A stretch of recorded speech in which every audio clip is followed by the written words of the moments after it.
तो हेलो दोस्तों, राजस्थानी भाषा एवं साहित्य के अंदर ये जो प्रमुख चीज़ें हैं जिन्हें हमें पढ़ना होता है, जिसके अंदर दोस्तों आप देख सकते हो संवैधानिक तथ्य हैं, उत्पत्ति मत हैं, विकास है, वर्गीकरण है, साहित्य रूप है और क्षेत्रीय बोलियां हैं। यहाँ से प्रश्न बनते हैं और उसके अलावा बहुत सारी चीज़ें हैं। थोड़ा थोड़ा करके कुछ चीज़ें बताता हूँ मैं आप लोगों को। जैसे संवैधानिक तथ्य, आप सभी को पता होगा भारतीय संविधान के अंदर 12 अनुसूचियां हैं, जिसमें से 8वीं अनुसूची में दोस्तों 22 भाषाओं का उल्लेख है। जो मूल संविधान में 14 भाषाएं शामिल थी, बाद में संशोधन करके 8 भाषाएं जोड़ी गई, तो वर्तमान में कितनी है? 22 भाषाएं 8वीं अनुसूची में।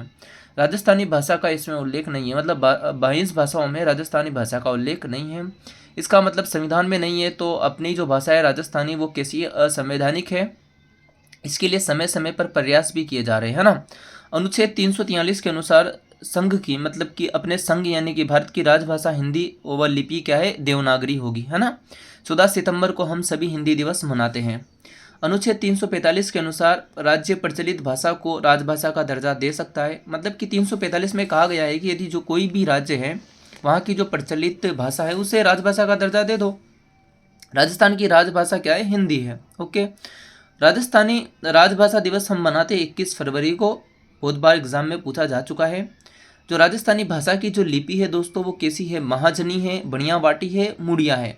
मुड़िया क्यों है? क्योंकि इसके अक्सर मुड़े मुड़े हुए होते हैं, इसलिए इसे मुड़िया कहलाते हैं, है ना। तो ये प्रश्न आरएस में भी पूछा गया है और विभिन्न एग्जामों में भी पूछा गया है। राजस्थानी भाषा की लिपि महाजनी, बढ़िया वाटी और इसके अक्षर क्या कहलाते हैं? मुड़िया। और मुड़िया लिपि के जनक क्या है? टोडरमल। ये भी एक बार पूछा जा चुका है आप लोगों के, मुड़िया लिपि का जनक निम्न में से कौन है? तो टोडरमल। कौन है दोस्तों? टोडरमल। ठीक है। उसके अलावा अपन देखते हैं राजस्थानी भाषा की उत्पत्ति। ज़्यादा फोकस सही रहेगा ये, है ना। हाँ, अब ठीक है। राजस्थानी भाषा की उत्पत्ति, तो दोस्तों राजस्थानी भाषा की उत्पत्ति का वंश वृक्ष जो है वो मोतीलाल मेनारिया ने प्रस्तुत किया है। जो भी चीज़ें पढ़ेंगे दोस्तों हम ऑथेंटिक पढ़ेंगे सबसे पहले तो, है ना। जो कि आप लोगों के राजस्थान माध्यमिक बोर्ड है, एनसीईआरटी है और हिंदी ग्रंथ अकादमी की पुस्तक, उन सब का दोस्तों इसके अंदर संग्रह है ना। तो जो भी होगा ऑथेंटिक होगा। ओके। तो राजस्थानी भाषा की उत्पत्ति का वंश वृक्ष मोतीलाल मेनारिया के द्वारा प्रस्तुत किया गया है। राजस्थानी भाषा की उत्पत्ति का जो सर्वमान्य मत है वो है शोरसेनी अपभ्रंश, यानी कि राजस्थान की जो भाषा की उत्पत्ति है वो किससे हुई है? शोरसेनी अपभ्रंश से। ठीक है। सबसे पहले भारोपीय भाषा, उसके बाद दोस्तों भारोपीय भाषा के बाद कौन सी भाषा है? वैदिक संस्कृत, वैदिक संस्कृत से पाली भाषा, पाली भाषा के बाद प्राकृत भाषा, उसके बाद आप लोगों के 3 भागों में बटी प्राकृत भाषा, शोरसेनी प्राकृत, मागधी प्राकृत और महाराष्ट्री प्राकृत। अपने काम शोरसेनी से है, तो शोरसेनी प्राकृत से 2 भाषाएं बटी है, मरु गुर्जरी अपभ्रंश और एक शोरसेनी अपभ्रंश। शोरसेनी अपभ्रंश तो हिंदी है वर्तमान में, और जो मरु गुजरी है वो है दोस्तों राजस्थानी और गुजराती। मरु यानी राजस्थान, गुजरी यानी कि गुजरात। ठीक है। तो दोस्तों अब देखो, अगर कोई पूछे राजस्थानी भाषा की उत्पत्ति किससे हुई है, तो देखो राजस्थानी भाषा की उत्पत्ति मरु गुजरी अपभ्रंश, ये किससे? शोरसेनी प्राकृत से। इसीलिए जो राजस्थानी भाषा की उत्पत्ति का सर्वमान्य मत क्या है? शोरसेनी अपभ्रंश। ठीक है। बाकी याद रखना मरु गुजरी अपभ्रंश ये 2 भागों में बढ़ जाता है, राजस्थानी और गुजराती। प्रमुख मत, अब देखो प्रमुख मत है मोतीलाल मेनारिया और कन्हैयालाल माणिक्यलाल मुंशी यानी कि के मुंशी का क्या कहना है? तो ये कहते हैं कि राजस्थानी भाषा की उत्पत्ति गुर्जरी अपभ्रंश से हुई है। जैसे कि ये अपन देख पा रहे हैं मरु गुर्जरी अपभ्रंश, है ना। तो मोतीलाल मेनारिया और कन्हैयालाल माणिक्यलाल के मुंशी ने कहा है कि राजस्थानी भाषा की उत्पत्ति गुर्जरी अपभ्रंश से हुई है। एलपी टेस्सी टोरी और महावीर प्रसाद शर्मा ने शोरसेनी अपभ्रंश कहा है, जो कि सर्वमान्य मत है ना। एलपी टेस्सी टोरी ने और महावीर प्रसाद शर्मा ने राजस्थान की उत्पत्ति शोरसेनी अपभ्रंश से मानी है। उसके अलावा पुरुषोत्तम दास मेनारिया है और जॉर्ज अब्राहम गिरियसन है, इन्होंने राजस्थानी भाषा की उत्पत्ति नागरी अपभ्रंश से मानी है। सुनीति कुमार चटर्जी ने राजस्थानी भाषा की उत्पत्ति सौराष्ट्री अपभ्रंश से मानी है, लेकिन जो सर्वमान्य मत है वो कौन सा है? शोरसेनी अपभ्रंश। और एलपी टेस्सी टोरी और महावीर प्रसाद शर्मा ने उसका सपोर्ट भी किया है ना। अब देखो विकास क्रम क्या है।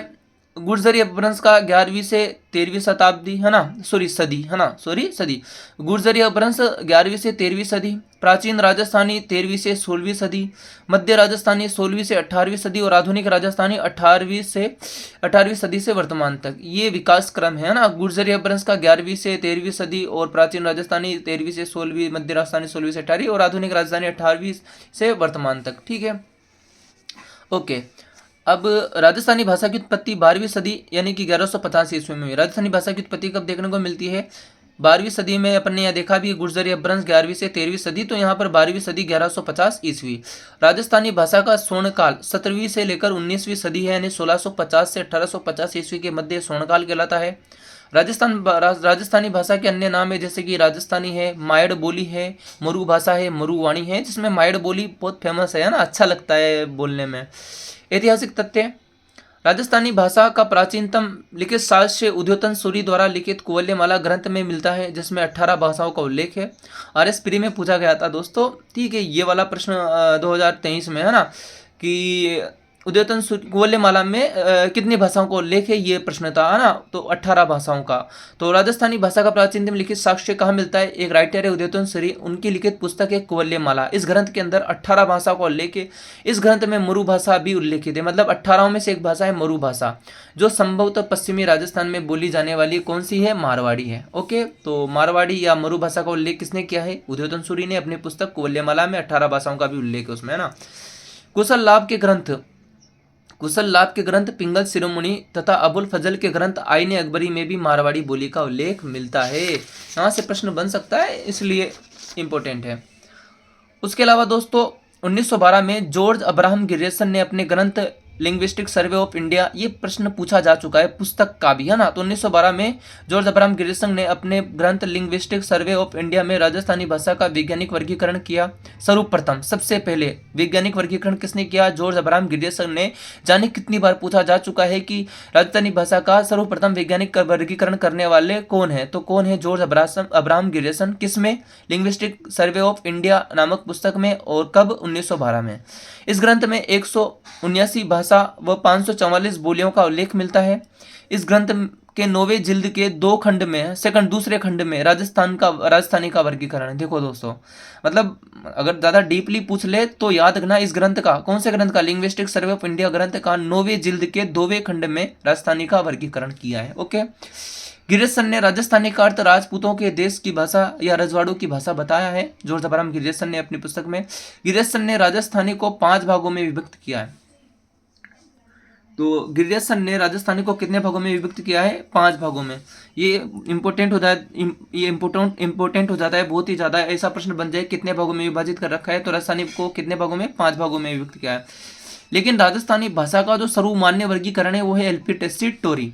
सबसे ज्यादा जो सबसे मान्य मत है, सर्वमान्य, वो है LP टेस्टी टोरी द्वारा किया गया वर्गीकरण, जो कि 2 भागों में, पश्चिमी राजस्थानी और पूर्वी राजस्थानी और पश्चिमी राजस्थानी। ठीक है, तो राजस्थानी भाषा का सर्वमान्य वर्गीकरण किसने किया? LP टेस्टी टोरी ने। 2 भागों में, पश्चिमी राजस्थानी और पूर्वी राजस्थानी।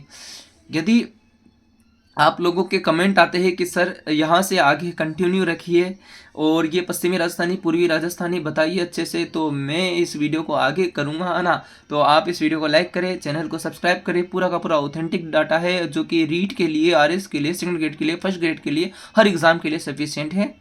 तो लाइक कर देना वीडियो को और प्यारा सा कमेंट कर देना। Thank you.